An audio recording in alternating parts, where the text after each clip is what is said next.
Movie की start होती है हम कुछ पुलिस ऑफिसरों को बिल्डिंग के अंदर जाते हुए देखते हैं। देखने को मिलता है कि इस बिल्डिंग में एक घोस्ट गनी एक भूत है। ऑफिसर जब एक दरवाज़ा खोलने की कोशिश करते हैं तो उनका हाथ ही दब जाता है। दरवाज़ा तोड़कर ये लोग एक मीटिंग रूम में जाते हैं तो वहाँ सभी लोग सभी चीज़ें बर्फ़ में जमी हुई सिवाय एक लोहे की बाल के जो हिल रही थी।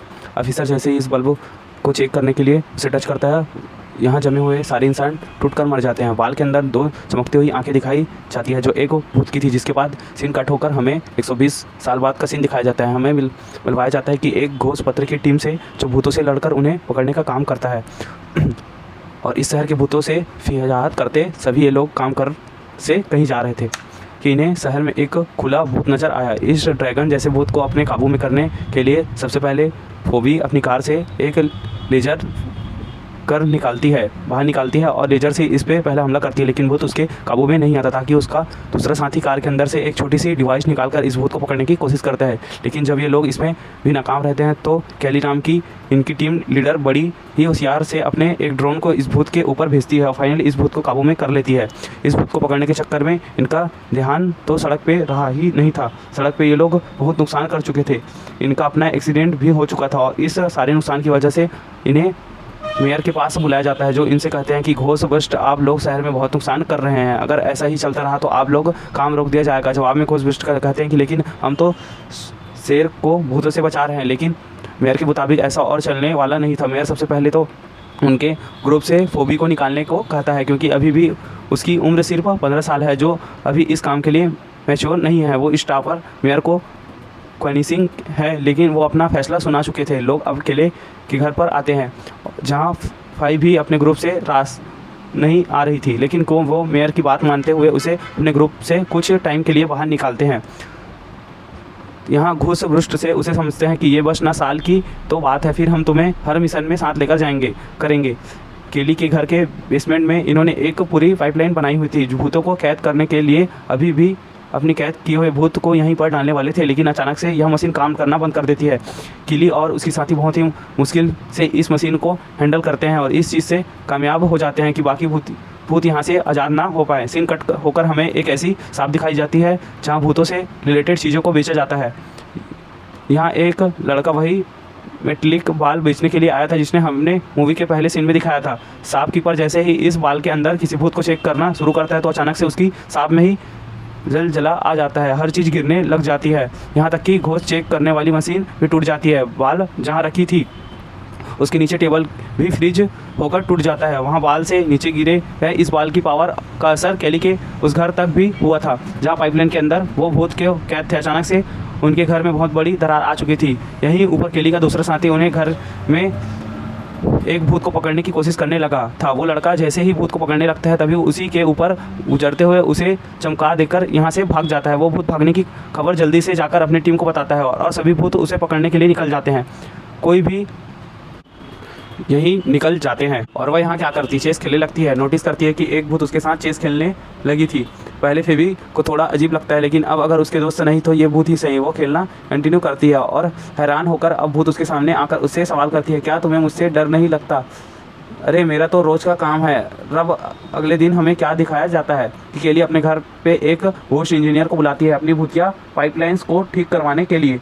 इंजीनियर उसके पाइपलाइन को देखते हुए कहते हैं कि यह एक मर्तबा यहाँ पे हमला हुआ है, लेकिन परेशानी की बात नहीं है। मैंने भूतों के लिए एक नया बेस बनाया है, वहाँ हम सब लोग मिलकर भूतों के ऊपर रिसर्च भी करते हैं और साथ वहीं भी पाइपलाइंस अंदर भूतों को कैद भी कर लेते हैं। यह चक्का तो घोस्ट बूस्ट के लिए काफ़ी इंटरेस्टिंग था। यह घोस्ट इंजीनियर घोस्ट बस्टर को एक ऐसी मशीन भी दिखाता है जिसके अंदर किसी भी भूत या चीज़ को रखने का उसका भूत मशीन के जरिए बाहर निकाला जाता है। इस प्रेशर के बाद भूत को कैद करने का काम भी इस मशीन में खुद ही कर दिया। यह देखकर भी तो घोस्ट बेस उससे इम्प्रेस ही हो गया। घोस्ट बेस्ट का अब वापस अपने घर पर आ जाते हैं जहां उन्हें एक और भूत को पकड़ने के लिए मशीन मिलाया था। कोई भी दोबारा घर पर अकेली रह चुकी थी जहां उसे इमरजेंसी एक होटल से भूत को पकड़ने के लिए कॉल आती है। वो अपने एक साथी के साथ उसे पकड़ने के लिए यहाँ से निकल चुकी थी, जबकि दूसरी तरफ कहा जाता है कि घोस्ट बेस के अंदर घोस्ट इंजीनियर ने अब उस वाल को अपनी मशीन में रखा है जिसे हमने मूवी के स्टार्ट में देखा था। इस वाल की पावर काफ़ी खतरनाक थी। बल को मशीन में रखते ही ये वाल जोर से हिलने लगती है। एक छोटा सा भूत इसके अंदर से निकलकर दूसरी मशीन में कैद होने के बजाय यहाँ से अदास हो जाता है, जो देखकर अब घोस्ट इंजीनियर उस बाल को पकड़ने के लिए आगे बढ़ते हैं। उसका हाथ ही जम जाता है। साथ ही वो मशीन भी यहाँ कोई भी जो रेस्टोरेंट में भूत को पकड़ने के लिए आई थी वो देखती है कि यह एक वही भूत है जो थोड़ी देर पहले उसके साथ चीज़ खेल कर गई थी। वो इस भूत को पकड़ने के लिए एजेंट्स के उसके ऊपर हमला करती है, लेकिन भूत यहाँ से भाग जाती है और होटल का काफ़ी नुकसान हो जाता है। तो उसको तो भूत पकड़ना वैसे भी बना था, इसलिए वो नाकाम ही घर लौटती है। तो देखती है कि वो भूत उसके घर पर ही था और उससे बात भी कर रही थी। वो इनकी घर की भूतिया पाइपलाइंस को देखकर हैरान हो गई। कोई भी बताती है ये मेरे नाना की है और हम यहाँ भूतों को कैद रखते हैं। इन्हीं की बातों के दौरान यहाँ अब वो भूत आता है। मेटलिक बाल से निकला था। अपने आप को जाहिर किए बिना उसने मेलोडी का नाम की भूत से कोई बात की, जिसके जवाब में मेलोडी ने कहा तुम बस इंतजार करो, मैं तुम्हारे काम पर इस लड़की के जरिए करवा दूंगा। साफ जाहिर है कि मेलोडी नामी इस भूत का बार बार फोबी के सामने आना कोई इत्तेफाक नहीं है। सब भूत मिलकर कुछ बड़ा प्लान कर रहे थे। देखा जाता है कि फोबी एक साथी अभी उसी ग्रीन भूत को पकड़ने की कोशिश में लगा है। सबसे पहले कि अभी भी वो इस भूत को पकड़ पाता, अचानक उनका घर सार से हिलता है। ये सभी नीचे आकर जब चेक करते हैं तो पता चलता है कि उनकी भूतिया पाइपलाइन को भी ने फ्रीज करके तोड़ की कोशिश की है। दूसरी तरफ घोस्ट बेस के अंदर घोस्ट इंजीनियर अपने साथियों को उसी मेटल बॉल के ऊपर बहुत से एक्सपेरिमेंट करके दिखाते हैं। जैसे ही जब इस बॉल को जलाया जाता है तब ये प्लेट होने के बजाय जम जाती है। अगर उसे भूत के पास किया जाए तो सारे भूत किसी मैग्नेट की तरह उसके पास आने लगते हैं। ऐसी पावरेज रखने वाली कोई चीज़ इन लोगों ने पहली बार नहीं देखी थी। ये लोग अब इस बाल के बारे में पता चलाने के उसी आदमी को बुलाने का फैसला करते हैं जो ये बाल के सांप में बेचे गया था। ये लोग अब इस मेटल बॉल के मालिक के घर पे आते हैं।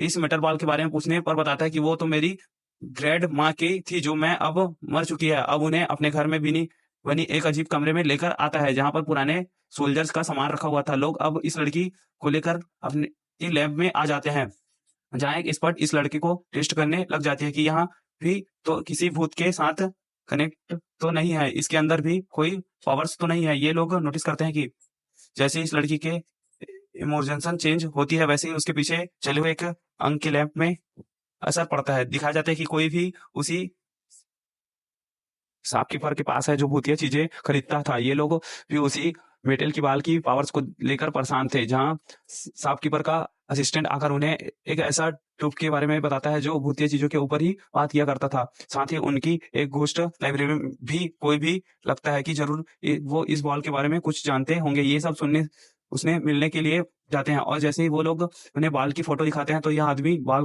की पिक्चर देखते ही उसे पहचान चुका था। वो इस बाल के ऊपर लिखी हुई लैंग्वेज को भी पहचान चुका था। उन्हें बताता है कि इस वॉल के ऊपर N60 यानी पुरानी लैंग्वेज लिखी हुई है और जरूर हमारे पास कोई भी ऐसी किताब होगी जो इस लैंग्वेज को ट्रांसलेट करने में हमें इसकी समझ के सके। अब लोग बॉल की लैंग्वेज को ट्रांसलेट करते हुए पता चलते हैं कि इस बॉल के ऊपर एक बहुत ही ताकतवर भूत का राज है जिसका नाम है गोरा, कि जिसे आइस किंग के नाम से भी जाना जाता है। किंग को दुनिया के एक बादशाह ने अपने पास बुलाया ताकि वह इस भूत की मदद से इस दुनिया पर हुक्म करके सके। जिस काम को वह बादशाह कामयाब भी हो गया, लेकिन अब बादशाह के अंदर लालच आ चुका था। वो गोरा को कैद करके उसी ताकतें खुद लेना चाहता था। बादशाह को ऐसा करते देखकर गोरा का इंतहा गुस्से में आ गया और गुस्से में ही उसने बादशाह की पूरी फौज को बर्फ में जमा दिया। गोरा का गुस्सा इतना बढ़ गया चुका था कि अब वह पूरी दुनिया को तबाह कर सकता था। उससे इस दुनिया को बचाने के लिए फायर मास्टर सामने आए जिनके अंदर आग को कंट्रोल करने की ताकत थी। उन्हें आखिरकार में गोरा को हराकर उसे पिलाकर उस बॉल में बंद कर डाला, जिसके बाद से ये इस बॉल की हिफाजत करने की जिम्मेदारी फायर मास्टर की थी। यहाँ पर ये आदमी स्पी के साथियों को गोरा की रिकॉर्डिंग भी सुनाते हैं। अब ये लोग रिकॉर्डिंग सुन ही रहे थे, अचानक एक रेड कलर का घोस्ट उनके इंस्ट्रूमेंट को कंट्रोल करते हुए सारी रिकॉर्डिंग पैक करके एक कचरे के डब्बे में डाल देता है। और जब सारे इस रिकॉर्डिंग को पकड़ने के लिए उसके पीछे भागते हैं तो वो इस कचरे के बैग को लेकर वहां से भाग जाता है। हारकर ये लोग जैसे ही बिल्डिंग से बाहर निकलते हैं तो रेड कलर का खोर्स यहाँ एक शेर के पुतले में था। इससे पहले वो शेर की शकल में इनके ऊपर हमला करता, कोई भी अपनी इलेक्ट्रॉनिक गन से उसके ऊपर हमला करती है जिससे वो पुतला टूट जाता है। गोरा का रिकॉर्डिंग फट जाती है और यहाँ दोबारा से तबाही होती है, इसलिए फोबी को दोबारा पुलिस अरेस्ट कर लेती है। फोबी इसी गलती को सजा अब पूरे घोस्ट बस्टर ग्रुप को मिलने वाली थी। मेरे कहते हैं कि अब शहर में और घुस्ट काम नहीं करेंगे तब तक कि केली का घर भी सील कर दिया जाता है जिसके अंदर जाकर ये लोग भूतों को कैद करते थे। साथ ही पुलिस ने गस बस्टर की सारी लेजर गन भी अपने काबू में कर ली थी। क्या दिखाया जाता है कि वो घोष लाइब्रेरी वाला इंसान यहाँ अब घोष लाइब्रेरी वाले बाल के मालिक के पास जाते हैं और बाल के मालिक को बताते हैं कि तुम एक फायर मास्टर हो, तुम्हारी जिम्मेदारी थी कि इस बाल को संभाल के रखना, तुम्हें उसे बेचना नहीं चाहिए था, तुम्हें उसको बेचने की वजह से ही गोरा का इतना ताकतवर हुआ है। इससे पहले कि गोरा अब इस दुनिया के ऊपर कोई मुसीबत ले आए, तुम्हें अपनी पावर्स को जानना होगा, इन्हें एक्टिव करना होगा ताकि तुम उस बाल को कंट्रोल कर सको। आदमी को तो भी पानी नहीं पड़ रहा था, वो कहता था कि मैं कैसे करूंगा, मैंने तो आज तक कभी किया ही नहीं। वो जैसे ही उंगली का इशारा सामने चलती हुई आग पे करता है, वो तो देखता है कि आग बिना किसी मुश्किल के उसके इशारों की तरह मूड हो रही थी। इसी चीज ने तो उसे खुद भी हैरान कर दिया था। यही फेबी फोबी जो अपने ग्रुप को मुसीबत में डालने की वजह से काफी उदास थी, उसी उदासी में वह उस भूत से मिलती है जो उसकी काफी हद तक दोस्त बन चुका था। उसे कहती है कि मैं हमेशा कोई ना कोई गड़बड़ कर देती हूँ, मैं बहुत बुरी हूँ। इसके जवाब में भूत कहती है, अरे ऐसा बिल्कुल नहीं है। उसकी को इन्हीं की होस्ट पास के अंदर ले जाकर कहती है कि आओ मैं तुम्हें एक मैजिक दिखाता हूँ। वो कोई भी होस्ट चेंबर के अंदर भेजती है, इसी मशीन को ऑन कर देती है जिसने एक इंसान के जाने की वजह से उसकी बॉडी का भी यानी उसकी रूह उसकी बॉडी से बाहर निकल चुकी थी। जिसके बाद ये भूत फोबी से कहती है कि मुझे माफ कर देना, मैं तुम्हारी इच्छाएं का फायदा उठा रही हूँ।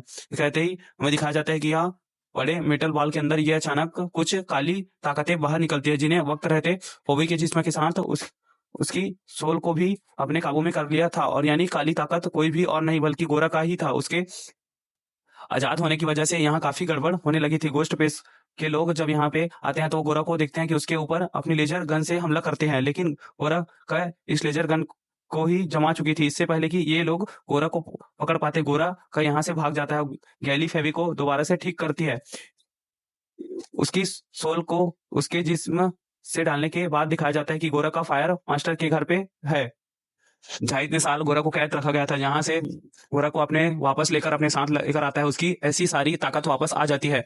अब वो अपना बादशाह से पूरा बदलना चाहता था, लेकिन तैयार था जैसे वह पहले इस दुनिया को जमाना चाहता था। उसका मकसद आज भी इस दुनिया को जमाकर अपने कब्जे में करना था। देखते ही देखते वो पूरी दुनिया में बर्फीला तूफान ला चुका था। हवा सड़क पर जगह बर्फ फैल चुकी थी। शहर की यह हालत देखकर सभी घोस्ट मास्टर घोस्ट बेस के ऊपर जमा करते हुए घोस्ट लाइब्रेरी का मालिक यहाँ इन सबको बताता है कि यह जो फेब फिला तूफान आया है यह गोरा का लेके आया है, और गोरा का वो सिर्फ एक फायर मास्टर ही कंट्रोल कर सकता है। हमने फायर मास्टर भी ढूंढ लिया है जो इन्हें बिना किसी लाइटर के एक कैलेंडर को ले जा दिया। यह देखकर घोस्ट मास्टर उसके ऊपर कुछ ज्यादा ही कीन नहीं करता। वो घोस्ट इंजीनियर से कहता है कि हमें लेजर गन्स की जरूरत पड़ेगी जो पुलिस ने ले ली है। यहाँ घोस्ट इंजीनियर उन्हें लेटेस्ट मॉडल के कुछ सूट और लेजर स्किन दिखाता है जिससे आसानी से वो लोग भूतों से लड़ सकते हैं।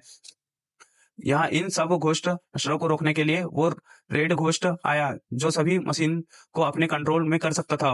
वो भी गौरव का के कहने पर इससे पहले कि ये लोग बाहर निकल पाते, रेड घोस्ट इन्हें कि एक लेजर मॉडल की कार को अपने काबू में कर लेता है। उसकी लेजर यहाँ से एक घोस्ट मास्टर के ऊपर हमला करने लगती है।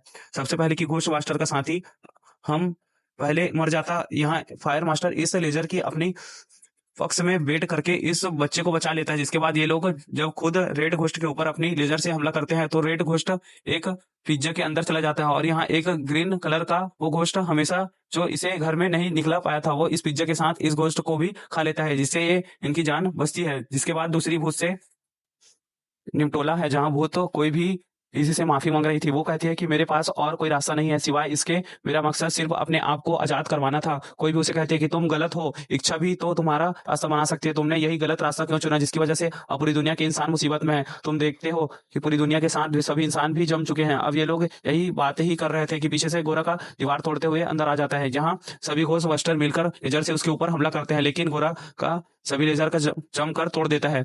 गोरा का अब अपनी पावर से यहाँ वो पाइपलाइन भी तोड़ चुका था जिसके अंदर यहाँ लोग भूतों को कैद करते हैं। सारे भूत यहाँ निकलकर जगह जगह शहर में फैल कर लोगों को तंग करना शुरू कर देते हैं। जो लोग पहले से ही बर्फ के अंदर जमे हुए थे, इससे पहले कि गोरा का यहाँ कोई और तबाही करता कि वह दूसरी दोस्त भूत यहाँ एक माँ जिसकी ली आगे कर देती है। इस शोले को यह मास्टर अपनी पावर्स की मदद से बहुत ज्यादा बढ़ाकर उसे गोरा के ऊपर हमला करता है। गोरा का इस कमजोर होने लगा था, उसको कमजोर होता देखकर सारे घोस्ट मास्टर मिलकर अपने लेजर से उसके ऊपर हमला करते हैं। जैसे वो उनके कंट्रोल में आने लगता है, उसे पूरी तरह कंट्रोल करने के लिए उस मास्टर यहाँ पर उनकी घोस्ट को कैद करने वाली पाइपलाइन को ऑन करने को कहता है। पहले खराब हो चुकी थी, ये लोग उसकी चलते जब इसे ऑन करते हैं तो किस्मत से वो चल भी जाती है। यह मशीन अब गोरा को के साथ काफी सारे मास्टर को अपने अंदर हड़प कर गई थी। इसके कैद होते ही यहाँ उसकी सारी ताकतों का असर भी खत्म होने लगता है। इसी दुनिया के ऊपर से बर्फ भी हटाने लगी थी। फोबी के दोस्त जिसे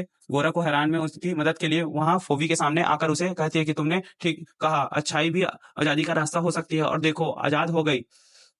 अब इस दुनिया से आफ्टर लाइफ में जा चुकी है। अब ये लोग अब जब जैसे ही अपनी घोस्ट से बाहर निकलते हैं, यह तो पूरा शहर इन्हें प्रीतिहासिस या क्योंकि उन्होंने इन लोगों की जान बचाई है। मेयर जोकर घोस्ट पोस्ट को बिल्कुल पसंद नहीं करता था। मजबूरी में सब लोग के सामने उसे भी घोस्ट मास्टर की तारीफ करनी पड़ी। साथ ही वह फोबी को भी उसकी टीम के साथ काम करने की इजाजत देते हैं और इस वक्त बताते हैं कि घोस्ट मास्टर का ये ग्रुप काफी खुश होता है। अब जैसे हम पहले जानते हैं कि गोरा काके घोस्ट पाइपलाइन के ऊपर हमला करने की जैसे ही काफी घोस्ट आजाद हो गए थे, इसलिए अब घोस्ट मास्टर के पास तो बहुत कम था इन सारे भूतों को पढ़ने का, जहां भूत किसी एक आदमी का ट्रक भी लेकर भाग गए थे। और इसी को देखते हुए ये कहानी यहीं पे खत्म होती है। वीडियो अच्छी लगी तो वीडियो को लाइक करें, हमारे चैनल पे नए हैं तो सब्सक्राइब करना ना भूलें।